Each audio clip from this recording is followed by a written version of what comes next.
सुट्टीवर बाबांनो सुट्टीवर होतो बघा, म्हटलं एकदा बाबा मॉल जाऊन दर्शन करून घेऊन या.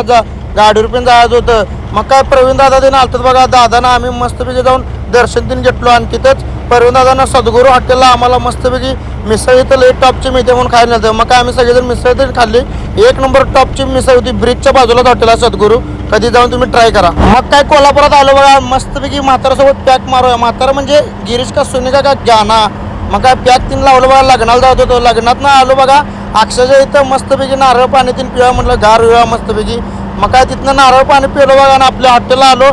हॉटेलला आल्यानंतर ना मस्तपैकी सगळेजण आम्ही जेवायला बसलो बघा. जेवलो जरा आणि तिथनं उठलो. जेवण करून झाल्यानंतर ना जरा उजळावाडीमध्ये आलतो बघा. राजाला इंजेक्शन द्यायला. गांडीत इंजेक्शन दिलं. लय उळवळ करत होतं. गचकरण उठले हो. त्यामुळे इकडं तिकडं उळवळ करत होतं म्हणजे इंजेक्शन द्यायला आलतो.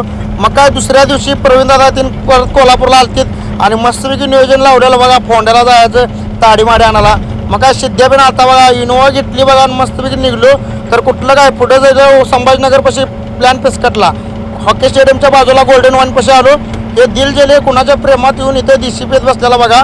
असल्या भर उन्हात देशी पेत बसलेला पाप बिचार. म्हणून त्याला आम्ही 2 पाण्याच्या बाटल्या दिल्या. त्याला खायला पण दिलं आणि दारू बिरू काय पिऊ नका म्हटलं. ऊन लई पडले म्हटलं आधीच.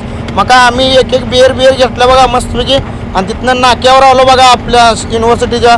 इथं मस्तपैकी खाऊ गल्लीमध्ये आम्ही कोण चिकन रोल, पनीर रोल, सगळं सँडविच घेतलेलं आणि जोडणा काय इथे पण थांबली नाही. शेवटी जोडणा लावली, बाटलीत भरली. जरा तोंडाला लावायला लागतंय म्हटलं चकण्याला. मग काय घेतले बघा मस्तपैकी सँडविच दाबून आणलं. तिथनं आलो बघा आपल्या ट्रॉफिकमध्ये. बरोबर शिरगावात ट्रॉफिक लागलं आणि सिद्ध्या भाऊ ट्रॉफिक काढालता. मग काय तिथनं झालं सगळं आणि आमच्या गाडीतला एकटा मेंबर का नाही एवढा फुल पेलता की नाही प्रशांत दादा, उलट्या करून गीत झालता. तर ह्याच्या पुढचा ब्लॉग बघत राहतो.